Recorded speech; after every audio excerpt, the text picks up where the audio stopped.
ইসলামে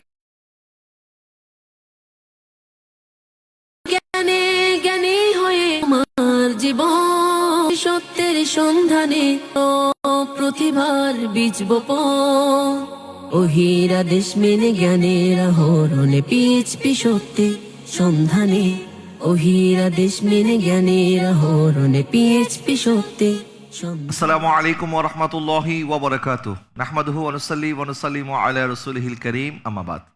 কাছের দূরের দেশ কিংবা প্রবাসে যারা যেখান থেকে আমাদেরকে দেখছেন সবাইকে স্বাগত জানাচ্ছি পিএইচপি ফ্যামিলি নিবেদিত পিএইচপি সত্যের সন্ধানে ইসলামিক জ্ঞান প্রতিযোগিতা 2025 পাওয়ার বাই জেন্টাল পার্ক। দর্শক, আমাদের মক্কি গ্রুপের 6 জন প্রতিযোগীর পরে আমরা আজকে হাজির হয়েছি মাদানী গ্রুপের 6 জন প্রতিযোগীকে সাথে নিয়ে। শুরুতেই আপনাদের সাথে পরিচয় করে দিচ্ছি আমাদের মাদানী গ্রুপের 6 জন প্রতিযোগীর সাথে। আসসালামু আলাইকুম ওয়া রাহমাতুল্লাহ। ওয়ালাইকুম আসসালাম ওয়া রাহমাতুল্লাহি ওয়া বারাকাতুহু। কেমন আছেন আপনারা? আলহামদুলিল্লাহ। জি আলহামদুলিল্লাহ, আমি ভালো আছি। আমি এক এক করে আপনার প্রত্যেকের পরিচয় জানতে চাইবো। আপনি ডান দিক থেকে বলবেন আপনার নাম, শিক্ষা প্রতিষ্ঠানের নাম, আপনি কোন ক্লাসে পড়ছেন এবং কোন জেলা থেকে এসেছেন। আসসালামু আলাইকুম ওয়া রাহমাতুল্লাহি ওয়া বারাকাতুহু। আমার নাম আব্দুর রহমান, আমি জামিয়া কৌরিয়ার জামাতে খামেসা লেখাপড়া করি। আমি এসেছি সিলেট থেকে। জি আপনি বলেন। আসসালামু আলাইকুম ওয়া রাহমাতুল্লাহি ওয়া বারাকাতুহু। আমার নাম এসএমএম রোহান। আমি ফুইছড়ি ইসলামিয়া কামিল মাস্টার মাদ্রাসায় অধ্যয়নরত আছি। অষ্টম শ্রেণীতে আছি। অষ্টম শ্রেণীতে। জি আসসালামু আলাইকুম ওয়া রাহমাতুল্লাহি ওয়া বারাকাতুহু। আমার নাম মোহাম্মদ আব্দুর রহমান ফাহাদ। আমি সুহিলপুর ইসলামিয়া দাখিল মাদ্রাসা হতে এসেছি। আমি 10ম শ্রেণীতে পড়ি। আমি বিবারিয়া জেলা হতে এসেছি। জি আসসালামু আলাইকুম ওয়া রাহমাতুল্লাহি ওয়া বারাকাতুহু। আমার নাম মোহাম্মদ গিয়াসউদ্দিন। আমি মুফতি ফজলুল হক রহমাতুল্লাহি আলাইহি দর্শনী আমি কসবা থেকে এসেছি। কোন ক্লাসে পড়ছেন? দরজা সালেসা। জি আসসালামু আলাইকুম ওয়া রাহমাতুল্লাহি ওয়া বারাকাতুহু। আমার নাম মোহাম্মদ ইকবাল হোসেন। আমি সিলেট জাফলং থেকে এসেছি। আমি জামিয়াতুল মদিনা ফাইজান মদিনা ঢাকায় দরজা খামেসা অধ্যয়নরত রয়েছি। মাশাআল্লাহ। আসসালামু আলাইকুম ওয়া রাহমাতুল্লাহি ওয়া বারাকাতুহু। আমি মোহাম্মদ নূর ফাহিম সাকিব, জামিয়া আহমদিয়া সুন্নিয়া দরসুল নিজামী থেকে এসেছি, দরজা সালেসা। মাশাআল্লাহ, আপনাদের 6 জনকে স্বাগত জানাচ্ছি। দর্শক, আমি পরিচয় করে দিচ্ছি। আমাদের সাথে উপস্থিত আছেন পিএইচপি সত্যের সন্ধানে সিজন 3 চ্যাম্পিয়ন মোহাম্মদ ইমন মিয়া এবং সিজন 2 চ্যাম্পিয়ন মোহাম্মদ আনোয়ার হোসেন। আমাদের সাথে আছে আমাদের মডারেটর মোহাম্মদ নাজমুল হোসেন। আমাদের সাথে আছে মোহাম্মদ আজাদ। আমাদের সাথে আছে শিল্পী মোহাম্মদ তকি। আমাদের সাথে আছে হাফেজ ইঞ্জিনিয়ার মোহাম্মদ আলী আকবর। আমাদের সাথে আরও আছে পিএইচপি সত্যের সন্ধানে সিজন 4 এর ফাইনালিস্ট মদিনা টিকেট বিজয়ী মোহাম্মদ মুজাহিদ এবং আমাদের নির্বাচিত দর্শক আপনারা যারা যেখান থেকে দেখছেন আপনাদেরকেও স্বাগত জানাচ্ছি। আপনারা আশা করি প্রতিদিন ইফতারের পূর্বে এশিয়ান টিভির পর্দায় চোখ রাখেন কখন আমাদের অনুষ্ঠানটি শুরু হবে। আমরা আপনাদের অনেক রিভিউ পাই, ফিডব্যাক পাই। আপনারা আমাদের অনুষ্ঠানকে অনেক ভালোবাসেন, আমাদেরকে অনেক অনেক পজিটিভ কমেন্টস করে আমাদের কাছে আপনারা আপনাদের উইশগুলি পাঠাচ্ছেন, আপনারা শুভকামনা জানাচ্ছেন, সেই জন্য আমরা আপনাদের কাছেও কৃতজ্ঞ। আমি শুরু করছি আমাদের আজকের এই 3টি সেগমেন্টের প্রথম সেগমেন্ট। আমাদের প্রথম সেগমেন্ট হচ্ছে জ্ঞানের জ্যোতি সেগমেন্ট। পিএইচপি সত্যের সন্ধানে জ্ঞানের জ্যোতি সেগমেন্টের নিয়ম আমি আপনাদের সবাইকে বলে দিচ্ছি। আমি আপনাদেরকে 2টি করে প্রশ্ন করব, প্রত্যেককে অল্প কথায় আপনাদেরকে উত্তর দিতে হবে, ঠিক আছে? আর প্রত্যেকটি সঠিক উত্তরের জন্য থাকবে 5 করে নাম্বার। আশা করি আপনারা ভালোভাবে প্রস্তুত হয়ে এসেছেন। আমি প্রথমে আপনাকে প্রশ্ন করছি, কিয়ামতের ময়দানে সবচেয়ে নিকৃষ্ট মর্যাদা হবে কার? কিয়ামতের ময়দানে সবচেয়ে নিকৃষ্ট মর্যাদা হবে যার মন্দের অনিষ্টতার ভয়ে মানুষ তাকে পরিহার করত। যাকে মানুষ পরিহার করত, তার মন্দ ব্যবহারের কারণে, মন্দ আচরণের কারণে, তার অনিষ্ট থেকে বাঁচার জন্য মানুষ তার কাছ থেকে দূরে থাকত। আপনার এই উত্তরটি সঠিক হয়েছে, আলহামদুলিল্লাহ। আপনার জন্য দ্বিতীয় প্রশ্ন, কিয়ামত দিবসে বান্দা এমন কিছু নেকি তার আমল নামায় দেখবে যা সে করেনি, সেগুলি তার আমল নামায় পাওয়া যাবে কেন? কারণ ওই লোকটার কি করা হতো, পরনিন্দা করত অন্য লোক, ওই লোকের নেক আমল তার আমল নামায় দেওয়া হবে। মানে পরনিন্দা কে করত? যার আমল নামার মধ্যে নেকি পাওয়া গেছে তিনি পরনিন্দা করতেন? না, উনি পরনিন্দার শিকার। আচ্ছা, উনি পরনিন্দার শিকার হতেন, মানুষ ওনাকে নিয়ে পরনিন্দা পরচর্চা করতো, তার গীবত যে করতো। পরনিন্দা করতো তার আমল, যার পরনিন্দা করা হতো তার আমলে দেওয়া হবে। অর্থাৎ তিনি যখন কিয়ামতের ময়দানে উঠবেন তিনি আল্লাহকে জিজ্ঞাসা করবেন, আল্লাহ আমার এত নেকি কোত্থেকে এসেছে? আল্লাহ পাক বলবে, দুনিয়াতে তোমাকে মানুষ খারাপ বলেছে, তোমার নিন্দা করেছে, গীবত করেছে, ওই গীবতকারীর আমল তোমার আমলনামার মধ্যে দেওয়া হয়েছে। আপনি সেটাই বলতে চাচ্ছেন। জি। আপনার উত্তরটি সঠিক হয়েছে। আলহামদুলিল্লাহ। আমি চলে যাচ্ছি আমাদের এবারের এই প্রতিযোগিতার সর্বকনিষ্ঠ প্রতিযোগী। আসসালামু আলাইকুম, ওয়ালাইকুম সালাম রহমতুল্লাহ। কেমন আছেন আপনি? আলহামদুলিল্লাহ। আপনি কিভাবে সাহস করলেন যে এত বড় বড় প্রতিযোগীদের সাথে আপনি এই প্রতিযোগিতায় অংশগ্রহণ করার এই সাহস কোত্থেকে পেলেন? আমার ভাই আমাকে আনছে এখানে, মানে আমার ভাই এ করছে। আপনার ভাই যাবতীয় ব্যবস্থাপনা করে দিয়েছে, জি। কিন্তু পরীক্ষা তো আপনি নিজে দিয়েছেন। জি বিভাগীয় অডিশন, লিখিত মৌখিক পরীক্ষা যেগুলি আপনি দিয়েছেন নিজে দিয়েছেন। জি। তো সেখানে যে আপনি পরীক্ষা অংশগ্রহণ করবেন এত এত বড়দেরকে দেখে আপনার ভয় লাগেনি? হ্যাঁ। ভয় লাগেনি? মাশাআল্লাহ। আল্লাহ আপনার এই কনফিডেন্সকে যেন আরো বাড়িয়ে দেয়, আপনি অনেক দূর এগিয়ে যান। আপনার জন্য প্রশ্ন হচ্ছে, যার গীবত করা হয়েছে সে ক্ষমা করে দিল, কখন সেটা ক্ষমা হবে না? যার গীবত করা হয়েছে, যদি যদি সে শুধু লোক দেখানোর জন্য যদি বলে লোক দেখানোর জন্য আমি ক্ষমা চাচ্ছি, তাহলে তাহলে তার এটা হবে না। অর্থাৎ যিনি গীবত করেছে সে যদি লোক দেখানো ক্ষমা চায়, জি, আর সেক্ষেত্রে যার গীবত করা হয়েছে তিনি যদি ক্ষমা করেও দেন, তাহলে হবে না। তারপরে ক্ষমা করা হবে না। অর্থাৎ লোক দেখানো ক্ষমা চাওয়া যাবে না, বরং জি। অন্তর থেকে ক্ষমা চাইতে হবে। আপনার এই উত্তরটি সঠিক হয়েছে, মাশাআল্লাহ। আলহামদুলিল্লাহ। দ্বিতীয় প্রশ্ন, মাশাআল্লাহ, আপনি তো মনে হয় পুরো সিলেবাস শেষ করে ফেলেছেন, প্রশ্নের সাথে সাথে উত্তর দিয়ে দিচ্ছেন। সিলেবাস কভার করা হয়েছে, মাশাআল্লাহ। ঠিক আছে, দ্বিতীয় প্রশ্ন আপনার জন্য। যার গীবত করা হয়েছে সে নিরুদ্দেশ হয়ে গেল অথবা তিনি মারা গেল, তখন যিনি গীবত করছে তার করণীয় কি? যে যার গীবত করা হয়েছে যদি সে মারা যায় বা নিষেধ হয়ে যায়, তাহলে এটা হচ্ছে অনেক হচ্ছে, মানে কিভাবে ক্ষমা চাইবে?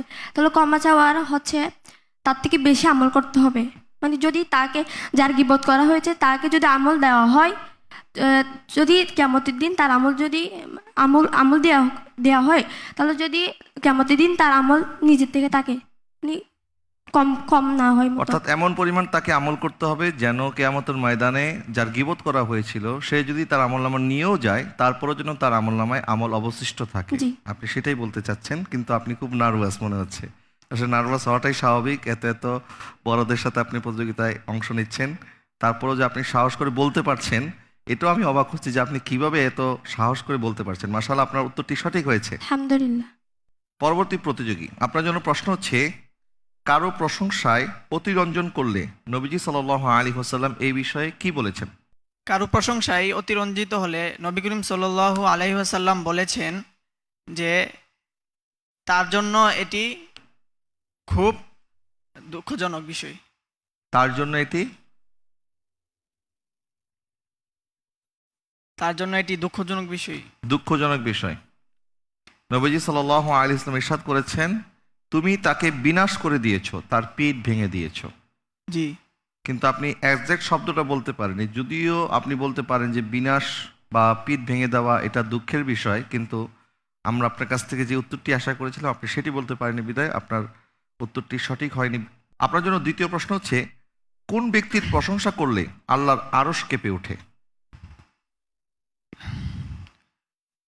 মুশরিকের প্রশংসা করলে, মানে মুশরিকের, কাফেরদের আর কি, জি, কাফেরদের প্রশংসা করলে আল্লাহ আরশ পর্যন্ত কেঁপে ওঠে।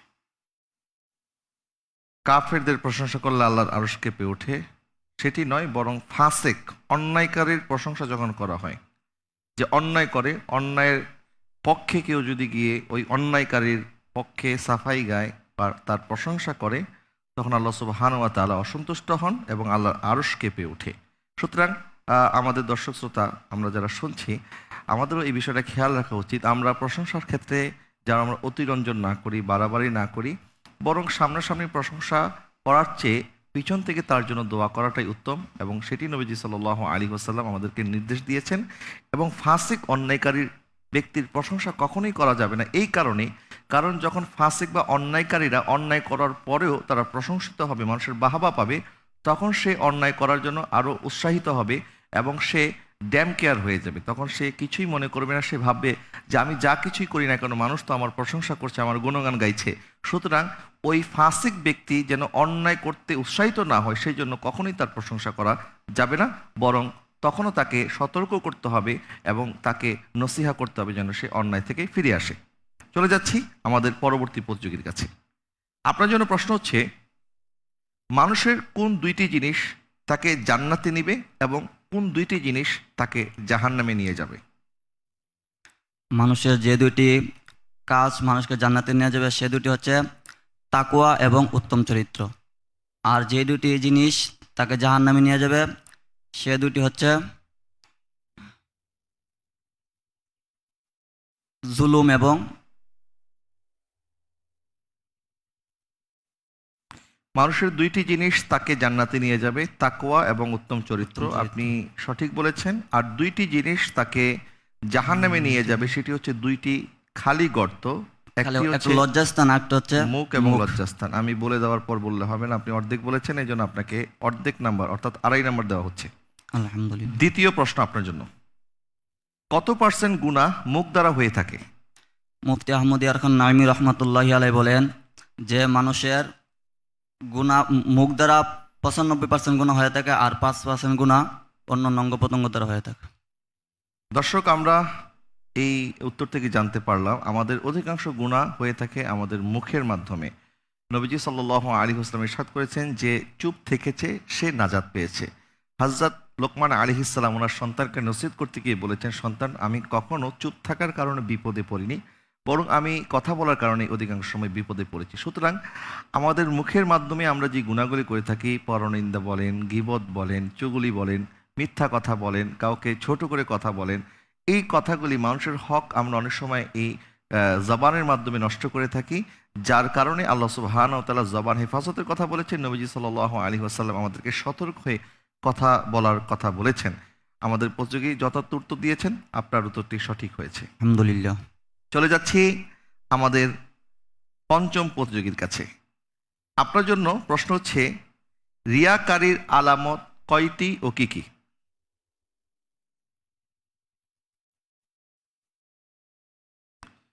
রিয়া মানে তো আমরা বুঝি লোক দেখানো ইবাদত বা মানুষের বাহবা পাওয়ার জন্য মানুষ যেটি করে থাকে, মানুষের প্রশংসা পাওয়ার জন্য যা করে সেটি রিয়া। রিয়াকারীর আলামত হচ্ছে যখন সে একাকে ইবাদত করবে তখন সে ভালোভাবে করবে না, যখন সে মানুষের সামনে করবে তখন সে দীর্ঘ করবে, বিনয়ী নম্রতা বজায় রাখবে। একটি। 2 নাম্বার, 2 নাম্বার হচ্ছে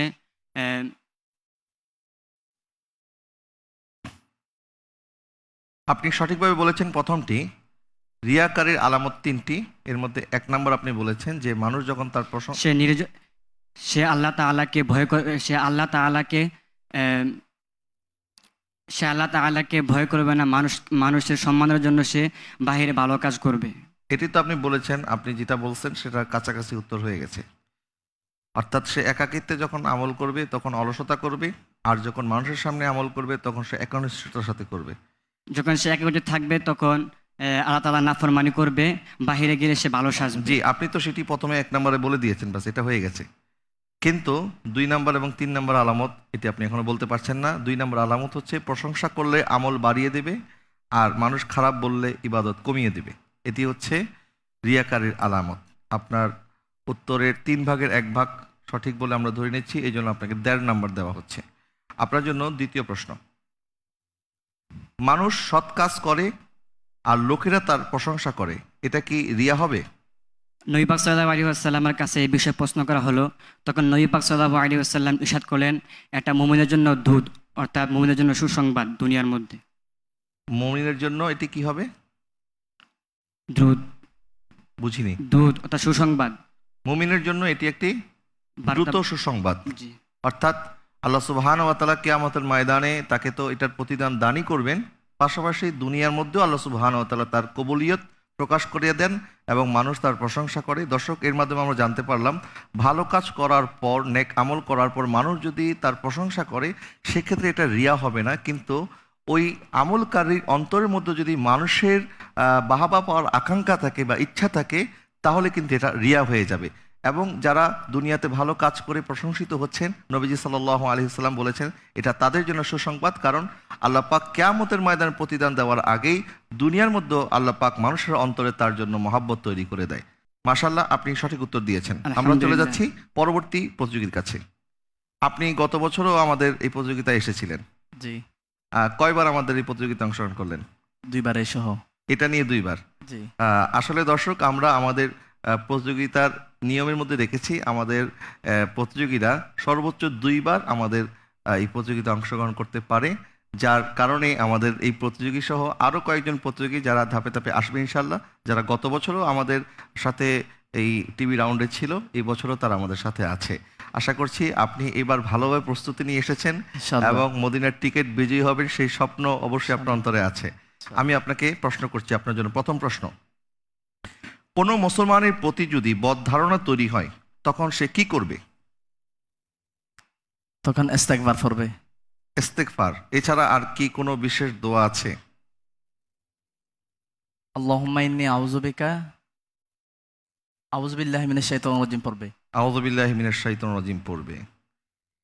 যখন কোনো মুসলমানের প্রতি বদ ধারণা তৈরি হয় তখন লা হাওলা ওয়ালা কুওয়াতা ইল্লা বিল্লাহিল আলিয়্যিল আযীম পাঠ করার কথা বলা হয়েছে। আপনার উত্তরটি সঠিক হয়নি। দ্বিতীয় প্রশ্ন। কিসে হিংসা ও মানুষের অন্তরের যে মজ মাস্তি করার প্রতি আগ্রহ বেশি থাকে সেটি কমে যাবে? কিসের মাধ্যমে? প্রশ্নটা আবার। কিসের মাধ্যমে হিংসা এবং মানুষের অন্তরের মধ্যে যে মজ মাস্তি করার যে একটি আকাঙ্ক্ষা থাকে, প্রবল আকাঙ্ক্ষা, সেটি কিসের দ্বারা কমে? তাকওয়ার মাধ্যমে। তাকওয়ার মাধ্যমে। আর কি? তাকওয়া এবং উত্তম চরিত্রের মাধ্যমে। হযরত আবু দারদা রাদিয়াল্লাহু তাআলা থেকে বর্ণিত, তিনি বলেন, অধিক হারে মৃত্যুর কথা স্মরণ করলে হিংসা ও মজ মাস্তি কমে যায়। আপনার এই উত্তরটিও সঠিক হয়নি, কারণ আমাদেরকে একদম স্পেসিফিকভাবে ওই শব্দটি বলতে হবে যে শব্দটি আমরা আপনার কাছ থেকে আশা করছি এবং আপনাদের সিলেবাসের মধ্যে রয়েছে। আপনি 2টি প্রশ্নের একটি উত্তর দিতে পারেননি। যাই হোক, ইনশাআল্লাহ ভেঙে পড়ার কিছু নেই, সামনে আরও অনেকগুলি সেগমেন্ট আছে, সেই সেগমেন্টে আপনি উত্তর দিতে পারবেন সে আশা করছি।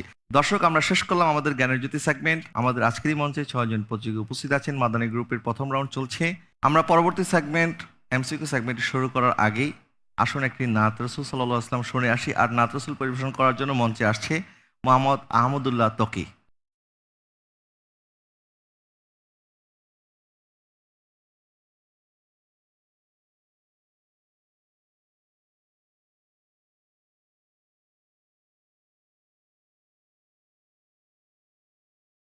আসসালামু আলাইকুম রহমতুল্লাহ। ওয়ালাইকুম আসসালাম। কেমন আছেন? আলহামদুলিল্লাহ, আপনি কেমন আছেন? জি আলহামদুলিল্লাহ ভালো আছি। একটি নাত রাসূল পরিবেশন করবেন। देखने को या मोहम्मद यूं तो क्या देखा नहीं, हाँ मगर महबूब कोई आप सा देखा नहीं, कोई आप सा देखा नहीं, कोई आप सा देखा नहीं, हाँ मगर महबूब कोई आप सा देखा नहीं। एक से एक बढ़कर हंसी देखे मगर या मुस्तफा, एक से एक बढ़कर हंसी देखे मगर या मुस्तफा, मुस्तफा को देख ले जिसने खुदा देखा नहीं, देखने को या मोहम्मद यूं तो क्या देखा नहीं। मैं तो कर सकता नहीं जन्नत की बात शौक से, मैं तो कर सकता नहीं जन्नत की बात से वो करे जिसने दया रे मुस्तफा दिखा नहीं देखने को या मोहम्मद यूं तो क्या दिखा नहीं मीम का पर्दा उठाकर वो निगाह है शौक से मीम का पर्दा उठाकर वो निगाह है शौक से मुस्तफा को देख ले जिसने खुदा देखा नहीं देखने को या मोहम्मद यूं तो क्या देखा नहीं हाँ मगर महबूब कोई आप सा देखा नहीं। अस्सलामु अलैकुम वरहमतुल्लाहि ताला व बाराकातुहू। ওয়ালাইকুম আসসালাম ওয়া রাহমাতুল্লাহি ওয়া বারাকাতুহু। মাশাআল্লাহ, আপনার এই সুন্দর কণ্ঠে সত্যি আমরা অনেক মুগ্ধ হয়েছি। আল্লাহ আপনার কণ্ঠে আরো বারাকা দান করুক। দর্শক, আমরা শুরু করছি আমাদের দ্বিতীয় সেগমেন্ট, এমসিকিউ সেগমেন্ট। পিএইচপি সত্যের সন্ধানে।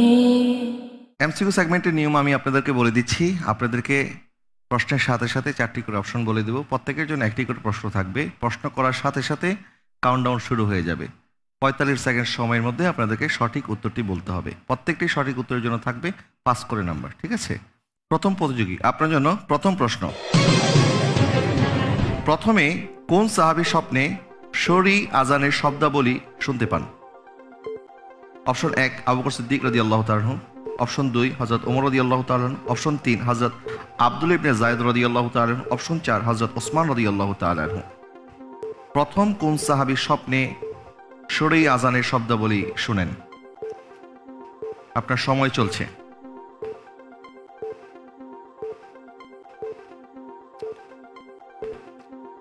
জি আলহামদুলিল্লাহ, এটার উত্তর হবে 3 হযরত আব্দুল্লাহ ইবনে যায়েদ রাদিয়াল্লাহু তাআলা আনহু। অপশন 3 আপনি কি লক করতে চাচ্ছেন? জি লক করে দেওয়া হোক হযরত আব্দুল্লাহ ইবনে যায়েদ রাদিয়াল্লাহু তাআলা আনহু। আপনার এই উত্তরটি সঠিক হয়েছে। আলহামদুলিল্লাহ। দ্বিতীয় প্রতিযোগী, আপনার জন্য প্রশ্ন হচ্ছে হযরত ওমর রাদিয়াল্লাহু তাআলা আনহুর শাহাদাতের সময় কুফার গভর্নর হিসাবে কাকে নিযুক্ত করা হয়? অপশন 1 হযরত আবু সুফিয়ান, অপশন 2 হযরত মুগিরা ইবনে শুবা, অপশন 3 হযরত আব্দুল্লাহ ইবনে ওমর, অপশন 4 সাইদ ইবনে যায়েদ রাদিয়াল্লাহু তাআলা আনহুম। হযরত ওমর রাদিয়াল্লাহু তাআলা শাহাদাতের সময় কুফার গভর্নর হিসাবে কাকে নিযুক্ত করা হয়? 2 নাম্বার মুগিরা ইবনে শুবা। মুগিরা ইবনে শুবা। লক করে দিবেন? জি। লক করে দেওয়া হোক মুগিরা ইবনে শুবা। আপনি খুব দ্রুত উত্তর দিয়েছেন এবং খুব কনফিডেন্স মনে হচ্ছে আপনি আপনার এই অপশনটি বাছাইয়ের ক্ষেত্রে। আপনি যে উত্তরটি দিয়েছেন সঠিক উত্তর দিয়েছেন, আলহামদুলিল্লাহ। মাশাআল্লাহ। চলে যাচ্ছি আমাদের তৃতীয় প্রতিযোগীর কাছে। আপনার জন্য প্রশ্ন হচ্ছে খেজুর গাছের তৈরি স্তম্ভের কান্না করার মুজিজা কতজন সাহাবী থেকে বর্ণিত হয়েছে? অপশন 1 7 জন, অপশন 2 9 জন, অপশন 3 11 জন, অপশন 4 13 জন। এই প্রশ্নটা আবার বলেন। খেজুর গাছের মাধ্যমে যে নির্মিত স্তম্ভটি, যাকে আমরা জানি উস্তুনে হান্নানা বলে, যে উস্তুনে হান্নানা নবীজি সাল্লাল্লাহু আলাইহি ওয়াসাল্লামের বিরহে কান্না করেছেন, সেই হাদিসটি কতজন সাহাবী বর্ণনা করেছেন? আপনার সময় কিন্তু শেষের দিকে প্রায়। জি অপশন 2 9 জন। অপশন 2 9 জন। লক করে দেব? জি। অপশন 2 9 জন আপনি লক করেছেন। আপনার উত্তরটি সঠিক হয়নি, সঠিক উত্তর হবে অপশন 3, 11 জন। চলে যাচ্ছি চতুর্থ প্রতিযোগীর কাছে। আপনার জন্য প্রশ্ন হচ্ছে, তায়েফের শ্রেষ্ঠ ধনী কে ছিলেন? Option 1 Urwa ibn Masud Saqafi, option 2 Abu Sufyan, option 3 Utba bin Rabia, option 4 Amr ibnul As. তায়েফের শ্রেষ্ঠ ধনী কে ছিলেন? আলহামদুলিল্লাহ, আমি এটার উত্তর হিসেবে বেছে নিচ্ছি প্রথম উরওয়া ইবনে মাসউদ। মাসউদ। আপনি উত্তর হিসেবে বেছে নিয়েছেন উরওয়া ইবনে মাসউদ, লক করতে চাচ্ছেন? জি। আপনি লক করেছেন উরওয়া ইবনে মাসউদ সাকাফি তায়েফের শ্রেষ্ঠ ধনী ছিলেন। আপনার এই উত্তরটি সঠিক হয়েছে, আলহামদুলিল্লাহ। মাশাআল্লাহ। আমি চলে যাচ্ছি পঞ্চম প্রতিযোগীর কাছে। আপনার জন্য প্রশ্ন হচ্ছে, হযরত শুআইব আলাইহিস সালামের শহরকে কি বলা হয়? অপশন 1 মাদাইন, অপশন 2 জেরুজালেম, অপশন 3 তুরে সিনা, অপশন 4 তিহ। হযরত শুআইব আলাইহিস সালামের শহরকে কি বলা হয়? আলহামদুলিল্লাহ, আমি বেছে নিচ্ছি 1 নাম্বার মাদাইন। 1 নম্বর মাদাইন। খুব দ্রুত উত্তর দিয়েছেন, মনে হয় প্রশ্নটি কমন পড়ে গেছে, তাই হযরত শুআইব আলাইহিস সালামের শহরকে মাদাইন বলা হয়। আপনি বাছাই করেছেন, লক করতে চাচ্ছেন? জি। জি, লক করা হয়ে গেছে। আপনি লক করেছেন মাদাইন। আপনার এই উত্তরটি সঠিক হয়েছে, আলহামদুলিল্লাহ। সর্বশেষ প্রতিযোগী, আপনার জন্য প্রশ্ন হচ্ছে, কাফির ব্যক্তি হাঁচি দেওয়ার পর সে যদি আলহামদুলিল্লাহ বলে, উত্তরে কি বলতে হবে? অপশন 1 ইয়ারহামুকাল্লাহ, অপশন 2 জাযাকাল্লাহ, অপশন 3 ইয়াহদিকাল্লাহ, অপশন 4 লা হাওলা। কোনো কাফের ব্যক্তি হাঁচি দেওয়ার পর যদি আলহামদুলিল্লাহ বলে, এটার জবাব কি হবে? জি, এটার উত্তর হবে অপশন 3 ইয়াহদিক আল্লাহ। অপশন 3 ইয়াহদিকাল্লাহ। লক করতে চাচ্ছেন? জি। লক করে দেওয়া হোক ইহাদিকাল্লাহ, অর্থাৎ আল্লাহ আপনাকে হেদায়েত দান করুক, তার হেদায়েত কামনা করে দোয়া করা যাবে। আপনার এই উত্তরটি সঠিক হয়েছে, আলহামদুলিল্লাহ। মাশাআল্লাহ। আমাদের আজকের আয়োজনের 2টি সেগমেন্ট আমরা শেষ করেছি। আমাদের তৃতীয় সেগমেন্ট, অর্থাৎ এই পর্বের শেষ সেগমেন্ট মদিনা শুর সেগমেন্ট আমরা শুরু করব। তো তার আগে আমাদের দর্শক সারিতে বসে আছেন আমাদের 2টি সিজনের 2জন চ্যাম্পিয়ন। একজন হচ্ছে আমাদের সিজন 2 চ্যাম্পিয়ন মোহাম্মদ আনোয়ার হোসেন, আরেকজন হচ্ছে সিজন 3 চ্যাম্পিয়ন মোহাম্মদ ইমন মিয়া। আমি একটু আনোয়ার হোসেনের কাছে একটু জানতে চাই, আনোয়ার হোসেন আপনি কেমন আছেন? আর সিজন 2তে আপনি ছিলেন চ্যাম্পিয়ন, একজন প্রতিযোগী হয়ে চ্যাম্পিয়ন হয়ে পরবর্তীতে আপনি আমাদের সাথে মডারেটর হিসেবে কাজ করছেন। আমাদের সাথে কাজের অনুভূতি কি, আর আপনার কাছে আমাদের আজকের আয়োজন কেমন লাগছে? আলহামদুলিল্লাহ, সর্বপ্রথম আমি মহান আল্লাহ রাব্বুল আলামিনের শুকরিয়া আদায় করছি এবং ধন্যবাদ দিতে চাচ্ছি এই সুন্দর জ্ঞান চর্চার প্ল্যাটফর্মের পরিচালক এবং মডারেটর বৃন্দ সহ যারা বাংলাদেশের প্রত্যন্ত অঞ্চল থেকে সুপ্ত প্রতিভাগুলোকে বিকশিত করার জন্য সুযোগ করে দিয়েছেন, তাদেরকে ধন্যবাদ জানাচ্ছি। দ্বিতীয় সিজনে আমি প্রতিযোগী ছিলাম, সে সময় প্রতিযোগী হিসাবে একটা ভালো লাগা কাজ করেছিল, কারণ সেই প্রতিযোগিতাটা ছিল মূলত প্রত্যেকটা মুমিনের স্বপ্নের জায়গা, ভালোবাসার জায়গা, প্রত্যেকটা মুমিনের অনুভূতির জায়গা, মদিনা মুনাওয়ারা দেখার স্বপ্ন, মদিনা মুনাওয়ারা জিয়ারতের স্বপ্ন। সেই স্বপ্নটাকে সামনে রেখেই প্রতিযোগী যারা, আমি সহ এখনো পর্যন্ত যারা প্রতিযোগী, আমার মনে হয় প্রত্যেকটা প্রতিযোগীর আশা এই একটা জিনিসই। তো সেই জায়গা থেকে প্রতিযোগী হিসাবে যথেষ্ট পরিমাণ ভালো লাগা কাজ করেছিল। তারপর থেকে আলহামদুলিল্লাহ এত সুন্দর একটি প্ল্যাটফর্মের পেছনে কাজ করার সৌভাগ্য অর্জন করেছি। আমরা জানি যে এই প্ল্যাটফর্মে রাসূল করিম সাল্লাল্লাহু আলাইহি ওয়াসাল্লামের প্রেম ভালোবাসার একটি সুন্দর মজমা, এই মজমার পেছনে থেকে কাজ করার সৌভাগ্যটা আসলে মহান আল্লাহ রাব্বুল আলামিনের পক্ষ থেকে একটা বড় নিয়ামত। জি জি। সেজন্য আমি এই প্ল্যাটফর্মের পেছনে কাজ করতে পেরে অনেক বেশি আনন্দিত। আলহামদুলিল্লাহ, ধন্যবাদ জানাচ্ছি জি জি পিএইচপি ফ্যামিলিকে এবং যারা এই প্রোগ্রামের পেছনে বিভিন্নভাবে কাজ করছেন সবাইকে। আসসালামু আলাইকুম। ওয়ালাইকুম আসসালাম। আসলে আপনারা যারা প্রতিযোগী ছিলেন এক সময়, এবং ওনাদেরকেই আমরা পরবর্তীতে মডারেটর হিসাবে আমাদের সাথে কাজ করার সুযোগ দেওয়ার একটাই উদ্দেশ্য, যে আমরা চাই যে আপনাদের এই সফলতার ধারাবাহিকতা যেন আরো অনেক দূর এগিয়ে যায় এবং আপনারা যেন জীবনের চূড়ান্ত লক্ষ্যে পৌঁছতে সুবিধা হয়। যার কারণে আমরা আপনাদেরকে সাথে নিয়ে কাজ করছি, আপনাদের সহযোগিতায় আমাদের আজকের এই সুন্দর আয়োজন। দর্শক, আপনারা যারা আমাকে সবসময় হয়তো ক্যামেরার সামনে দেখেন, ক্যামেরার পিছনে যারা থাকে ওনাদেরকে আপনারা হয়তো দেখেন না, কিন্তু আমরা চেষ্টা করি মাঝে মধ্যে ওনাদেরকে আপনাদের সামনে তুলে ধরার জন্য। আমাদের সাথে আছে ইমন মিয়া। তো ইমন মিয়া, আপনার পড়াশোনা কেমন চলছে, আর আমাদের এই প্রতিযোগিতায় অংশগ্রহণ করে আপনি ব্যক্তিগত জীবনে এটার সুফল আপনি পেয়েছেন কিনা, বা এই প্রতিযোগিতার যে একটি সময় চলছে, এখন তো সবাই খুব নিজেকে প্রমাণ করতে চায়, তো আপনি মাশাআল্লাহ একটি প্ল্যাটফর্মে নিজেকে প্রমাণ করেছেন। তো জীবনের বাকি পদক্ষেপে নিজেকে আরো প্রমাণ করার দিকে আপনি কতটুকু অগ্রসর হয়েছেন সে বিষয়টি একটু বলবেন।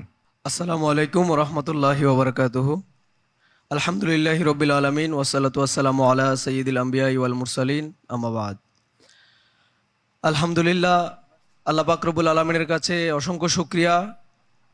পিএইচপি সত্যের সন্ধানে ইসলামিক জ্ঞান প্রতিযোগিতার মতো একটি মঞ্চে কাজ করার মতো সৌভাগ্য হয়েছে, এবং আলহামদুলিল্লাহ সিজন 3-তে চ্যাম্পিয়ন হওয়ার পর থেকেই নিজের মধ্যে এমন একটি কনফিডেন্স কাজ করে যে যে কোনো জায়গায় এখন যখন যাই তখন একটি কনফিডেন্স কাজ করে যে আমিও পারবো।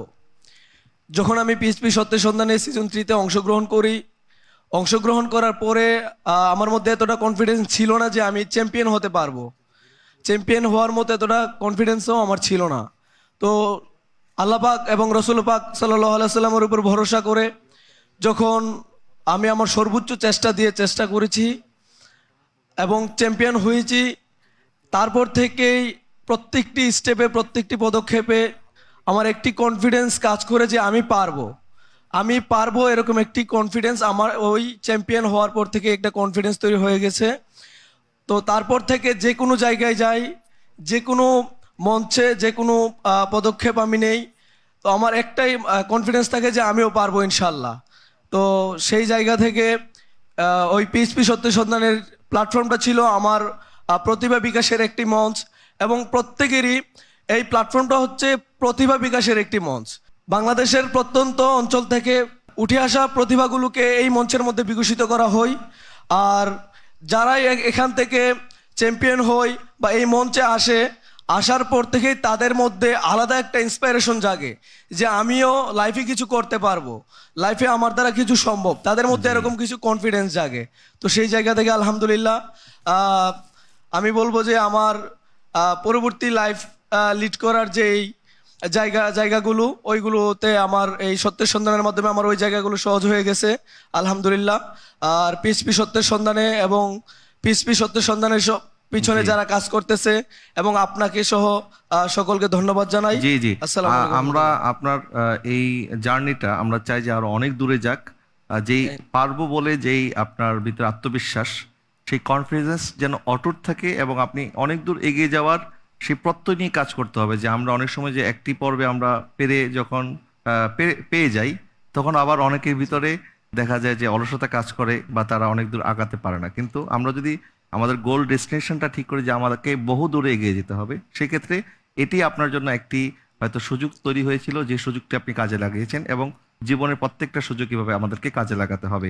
তো আপনি সঠিকভাবে বলেছেন, এবং এটাও আমাদের প্রতিযোগিতার জন্য একটি গুরুত্বপূর্ণ একটা টিপস হতে পারে যে আপনারা যখন আপনাদের কনফিডেন্স লেভেলকে বাড়িয়ে তোলার চেষ্টা করবেন, সেক্ষেত্রে আপনি অনেক সময় দেখা যায় না পারা জিনিসটা হয়তো আপনি পেরে যাবেন। আবার দেখা যায় যে ভিতরে যদি কনফিডেন্স লেভেল একদম লো থাকে, তখন অনেক পারা জিনিস হয়তো আমরা বলতে পারবো। সেক্ষেত্রে আমাদের নিজেদের উপরে আত্মবিশ্বাস বাড়াতে হবে এবং এগিয়ে যেতে হবে।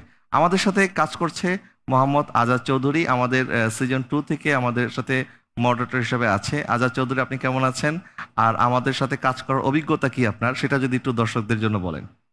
আসসালামু আলাইকুম রহমতুল্লাহি ওবরাকাতুহু। সর্বপ্রথম ধন্যবাদ জানাচ্ছি আমাদের শাইখ আব্দুল মুস্তাফা রহিম আজহারি হুজুরকে আমাদেরকে কাজ করার সুযোগ করে দেওয়ার জন্য। সিজন 2 থেকে এখানে মডারেটর হিসেবে কাজ করছি। বেসিক্যালি এই পর্যায়ে এরকম একটা অনুষ্ঠানে আমি কাজ করতে পারছি, এই সুযোগ হওয়ার জন্য আমি নিজেকে সৌভাগ্য মনে করছি। এবং এত জ্ঞানী ব্যক্তি যারা এখানে পার্টিসিপেন্ট হয়ে আসছে তাদেরকে বলবো আমি জ্ঞানী ব্যক্তি, কারণ আমাদের থেকেও বেশি জ্ঞান অর্জন তাদের কাছে আছে। তাদের থেকে আমি নিজেও শিখতে পারছি, এমন একটা প্রোগ্রামে কাজ করতে পারছি, এটা আমার জন্য সৌভাগ্যের ব্যাপার। ইনশাল্লাহ ভবিষ্যতেও এখানে কাজ করে যাব, কারণ এমন একটা ফ্রেন্ডলি পরিবেশ এখানের মধ্যে সবাই দিন শেষে যে প্রোগ্রামটা যেভাবে দেখতেছেন পিছনে বিহাইন্ড দ্য সিনে সবার যেমন কষ্ট আছে তেমন একটা মজার মধ্যে আমরা প্রোগ্রামটা পরিচালনা করার জন্য আমাদের এফোর্টটুকু দিয়ে যাচ্ছি। ইনশাল্লাহ ভবিষ্যতে আমরা এমনভাবে করে যাব। ধন্যবাদ। সালাম আলাইকুম। অনেক অনেক ধন্যবাদ। মাশাআল্লাহ। দর্শক, আমরা শুরু করব আমাদের সর্বশেষ সেগমেন্ট, এই পর্বের মদিনার সুর সেগমেন্ট। পিএইচপি সত্যের সন্ধানে শুরু করছি মদিনার সুর সেগমেন্টটি। আর এই পর্বে আমাকে সহযোগিতা করার জন্য মঞ্চে আসছেন মোহাম্মদ শায়ের মহিউদ্দিন তানভীর।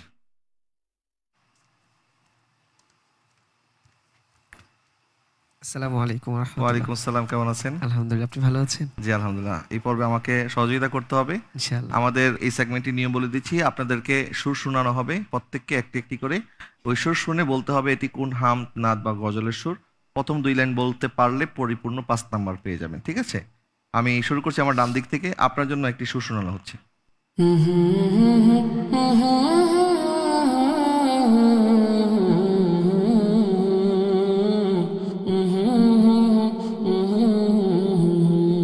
জি বলুন। 30 সেকেন্ড সময়ের মধ্যে বলতে হবে।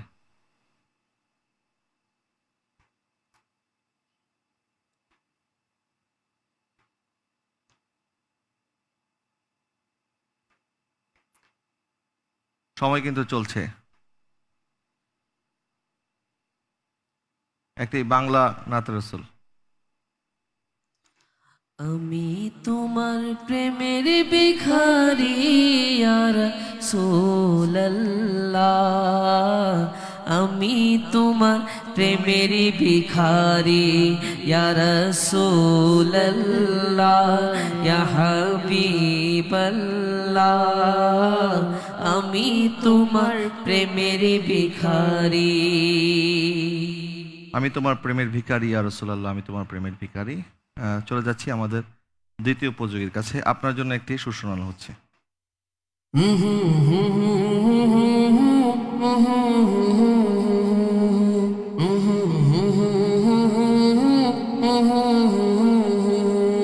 জি বলুন।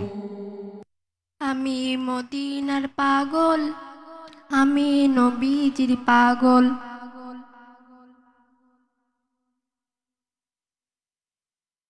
আমি নবীজির পাগল, আমি মদিনার পাগল।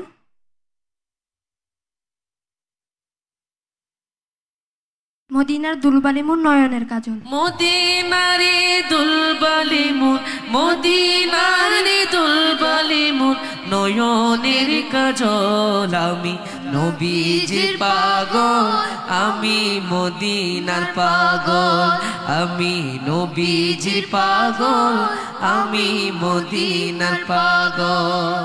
মাশাআল্লাহ, আপনি না পারতে পারতে একদম পেরে গেছেন। মাশাআল্লাহ, আমি তো ভাবছি অর্ধেক কি আপনি আর পারবেন না। মাশাআল্লাহ, আপনার জন্য 5টি নাম্বার পরিপূর্ণ দেওয়া হচ্ছে।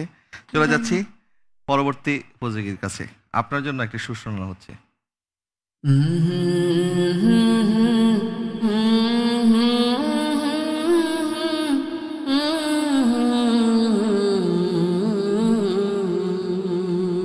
জি বলুন। মনে বড় আশা ছিল যাব মদিনায়। দ্বিতীয় লাইন। মনে বড় আশা ছিল যাব মদিনায়।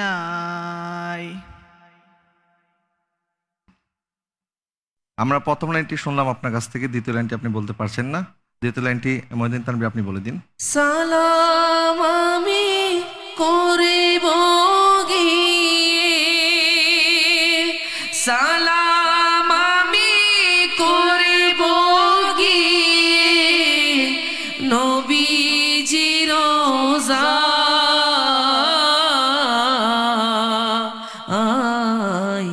মনে বড় আশা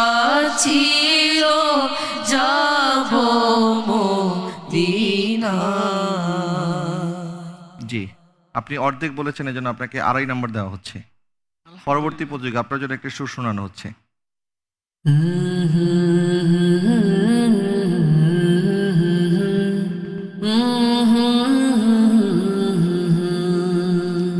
জি বলুন। জন্ম আমার নবীর যুগে হলে কেমন হতো, জন্ম আমার নবীর যুগে হলে কেমন হতো, দুনয়নে রসুল পাক দেখিলে কেমন হতো, দুনয়নে রসুল পাক দেখিলে কেমন হতো, জন্ম আমার নবীর যুগে হলে কেমন হতো, জন্ম আমার নবীর যুগে হলে কেমন হতো। মাশাআল্লাহ, আপনি 5 নাম্বার পেয়েছেন। পরবর্তী প্রতিযোগী আপনার জন্য একটি সুর শোনানো হচ্ছে।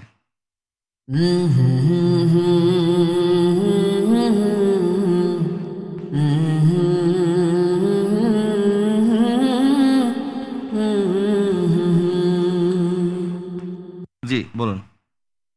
अर्श हक है मसनद रिफ़ात रसूलुल्लाह की, देखनी है महशर में इज़्ज़त रसूलुल्लाह की। माशाअल्लाह। अर्श हक है मसनदे रिफ़ाते रसूलुल्लाह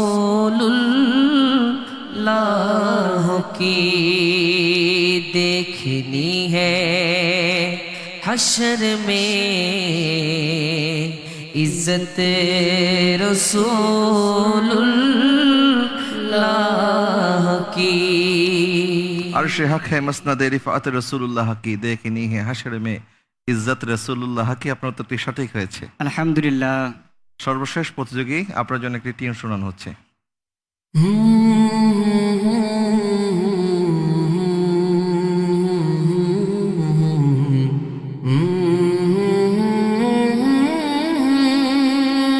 জি বলুন।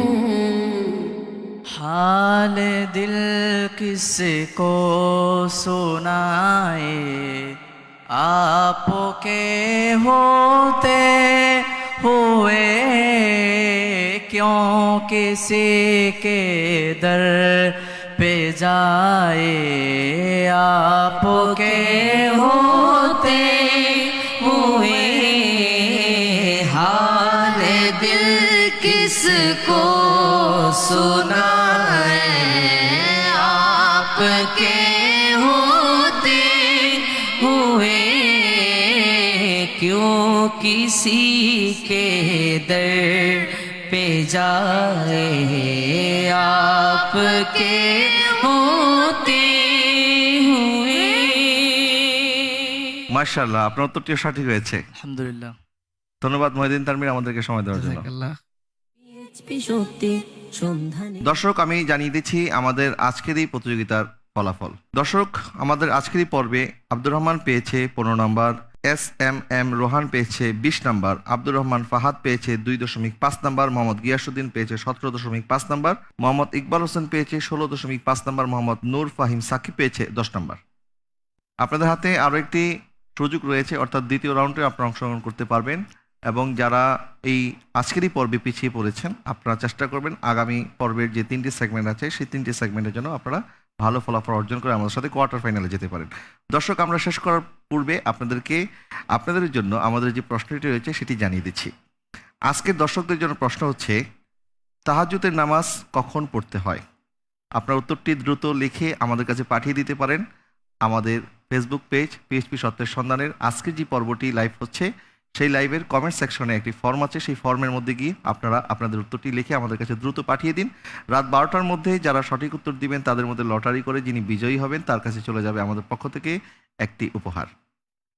আর আমি আপনাদেরকে জানিয়ে দিচ্ছি, আমাদের গতকালকে দর্শকদের জন্য যে প্রশ্নটি ছিল সেই প্রশ্নটির সঠিক উত্তর কি। প্রশ্নটি ছিল, কত হিজরিতে রোজা ফরজ হয়?